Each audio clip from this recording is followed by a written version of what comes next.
Brian Tracy. இந்த பேரை கேட்டாலே சக்சஸ் தான் ஞாபகத்துக்கு வரும் இல்லையா? அவர் சொன்ன தத்துவங்கள் நிறைய இருக்கு. ஆனா அதையெல்லாம் நம்ம அன்றாட வாழ்க்கையில எப்படி பயன்படுத்துறது? வாங்க இந்த பகுதியில அவரோட முக்கிய கருத்துக்களை எல்லாம் ஒன்னா சேர்த்து நாம உடனே பயன்படுத்தக்கூடிய ஒரு தெளிவான வெற்றி வரைபடத்தை உருவாக்க போறோம். உங்க இலக்குகளை அடைய நீங்க ரெடியா? எப்போவாச்சும் யோசிச்சு பார்த்திருக்கீங்களா? உங்க கனவுகளை அடையறதுல இருந்து உங்களை உண்மையிலே எது பின்னுக்கு இழுக்குதுன்னு? அது பணமோ நேரமோ இல்ல வாய்ப்புகளோ கிடையாது. பதில் உங்களுக்கு ரொம்ப ரொம்ப பக்கத்துல இருக்கு. பிரையன் ட்ரேசியோட மைய நம்பிக்கையே இதுதான். நம்மளோட உண்மையான தடைகள்லாம் வெளியில்ல, நம்ம மனசுக்குள்ளதான் இருக்கு. இந்த ஒரு உண்மைய நீங்க முழுசா புரிஞ்சுக்கிட்டீங்கன்னா உங்க வெற்றிக்கான பாதி பயணம் இப்போவே முடிஞ்சிடுச்சுன்னு அர்த்தம்.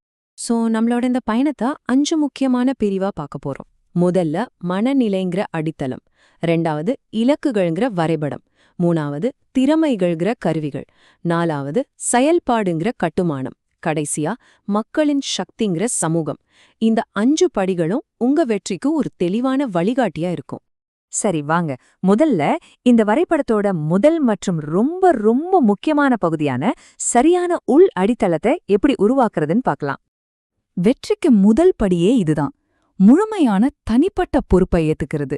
மத்தவங்கள குறை சொல்றத நிறுத்திட்டு உங்க வாழ்க்கை, உங்க முடிவுகள், உங்க எதிர்காலம்னு எல்லாத்துக்கும் 100% நீங்க தான் பொறுப்புன்னு உணர்றது.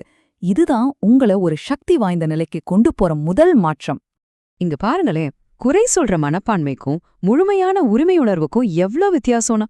ஒன்னு உங்களை பலவீனமாக்கும், இன்னொன்னு உங்களுக்கு எல்லையற்ற சக்தியை கொடுக்கும். சாய்ஸ் உங்க கையில தான் இருக்கு. நீங்க உங்களுக்குள்ள என்ன பேசிக்கிறீங்கன்றது ரொம்ப முக்கியம். என்னால முடியாதுன்னு சொல்றதுக்கு பதிலா என்னால முடியும், நான் இதுக்கு தகுதியானவன்னு தினமும் காலையில கண்ணாடி முன்னாடி நின்னு சொல்லி பாருங்க. இந்த பாசிட்டிவ் வார்த்தைகள் உங்க மனச வெற்றிக்காக மெதுவா தயார்படுத்தும். ஓகே, இப்போ நம்ம மனநிலைங்கிற ஃபவுண்டேஷன் ஸ்ட்ராங்கா இருக்கு. அடுத்தது என்ன? ஒரு பில்டிங் கட்டா ப்ளூ பிரிண்ட் வேணும்ல? அதே மாதிரி நம்ம வாழ்க்கைக்கும் ஒரு ப்ளூ பிரிண்ட் தேவை. அதுதான் நம்ம எழுத போற இலக்குகள். கொஞ்சம் யோசிங்க. இந்த உலகத்திலேயே மிகப்பெரிய வெற்றியை அடைய உங்களுக்கு தேவையான ரொம்ப பவர்ஃபுல்லான கருவி எதுவாயிருக்கும்? வெற்றிக்கான அந்த சக்தி வாய்ந்த கருவி என்ன தெரியுமா? ஒரு பேனா, ஒரு பேப்பர், அப்புறம் நீங்க. அவ்வளவுதான். ஆச்சரியமா இருக்குல்ல? பிரையன் ட்ரேசி சொல்றாரு, உங்க இலக்குகளை எழுதுற இந்த சிம்பிளான பழக்கம்தான் செல்வம் சேர்க்கறதுக்கான மிக முக்கியமான ரகசியம்னு. இதை யார் வேணாலும் பயன்படுத்தலாம். இந்த ஸ்பைரல் நோட்புக் குத்தி சும்மா சொல்லக்கூடாது, செம்ம பவர்ஃபுல். தினமும் உங்க 10 முக்கியமான இலக்குகளை ஒரு புது பேப்பர்ல எழுதுறது மூலமா அதை உங்க ஆழ் மனசுல ஆழமா பதிய வைக்கிறீங்க. இது ஏதோ மேஜிக் இல்ல.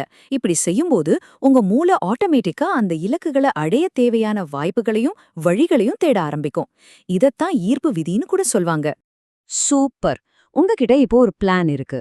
அடுத்து அது கட்டி எழுப்ப நமக்கு சில கருவிகளும் நல்ல பழக்க வழக்கங்களும் தேவைப்படுது. வாழ்நாள் முழுக்க கத்துக்கிட்டே இருக்கிறது ரொம்ப முக்கியம். பிரையன் ட்ரேசியோட அட்வைஸ் என்னன்னா, தினமும் 1 மணி நேரம் உங்க துறை சம்பந்தமான புத்தகங்களை படிங்க. ஒரு வருஷத்துல கிட்டத்தட்ட 50 புக்ஸ் படிச்சிருப்பீங்க. யோசிச்சு பாருங்க, சில வருஷத்துல உங்க ஃபீல்டுல உங்களை அடிச்சுக்க ஆளே இருக்காது. இந்த 80-20 விதியை பாருங்க. உங்க துறையில இருக்கிற டாப் 20% பேர் தான் 80% வருமானத்தையும் வெற்றியும் அடையறாங்க. கேள்வி என்னன்னா, அந்த டாப் 20%குள்ள நீங்க எப்படி போறது? அதுக்கும் ஒரு வழி இருக்கு. இதோ அந்த ரகசியம், 3 விதி. நீங்க ஒரு நாளைக்கு பல வேலைகள் செய்யலாம், ஆனா அதுல வெறும் 3 வேலை தான் உங்க மதிப்புல 90% உருவாக்குது. ஒரு நிமிஷம் யோசிச்சு பாருங்க, உங்க வேலையில அதிகபட்ச தாக்கத்தை ஏற்படுத்துற அந்த 3 முக்கியமான வேலைகள் எது? அதை கண்டுபிடிச்சு உங்க நேரத்துல பெரும் பகுதியா அதுல செலுத்துங்க. ஓகே, இப்ப வரைபடம், கருவிகள் எல்லாமே ரெடி. அடுத்தது பில்டிங்க கட்ட ஆரம்பிக்க வேண்டிய நேரம். இதுக்கு ஒழுக்கமும் உடனடியா செயல்படுறதும் ரொம்ப அவசியம். தள்ளி போடுற பழக்கத்தை ஒரே அடியா ஜெயிக்கிறதுக்கான மந்திரம் இந்த 2 வார்த்தைகள் தான். இப்போதே செய். இந்த கட்டளைய உங்க ஆழ் மனசுல திரும்ப திரும்ப சொல்லி பதிய வச்சிடுங்க. ஒரு வேலைய முடிக்கணுமா? இப்போதே செய். அவ்வளவுதான். இதை கேட்க கொஞ்சம் வித்தியாசமா இருக்கும், ஆனா ரொம்ப பவர்ஃபுல்லான டெக்னிக், குறிப்பா சேல்ஸ்ல இருக்கிறவங்களுக்கு. உதாரணத்துக்கு, இன்னைக்கு நான் 10 இல்ல வாங்கணும்னு ஒரு டார்கெட் வச்சுக்கோங்க. அப்படி செய்யும்போது நோன்ற வார்த்தைய கேட்டு கேட்டு பழகிடுவீங்க. நிராகரிப்பு பத்தின பயம் போய் உங்க தன்னம்பிக்கை தானா அதிகரிக்கும். இந்த மனநிலை தான் விடாமுயற்சியோட உச்சம். இதுதான் சக்தி வாய்ந்த சுயமரியாதையோட அடித்தளம். உங்களை யாராலையும் தடுத்து நிறுத்த முடியாதுன்ற நம்பிக்கையை உருவாக்குங்க.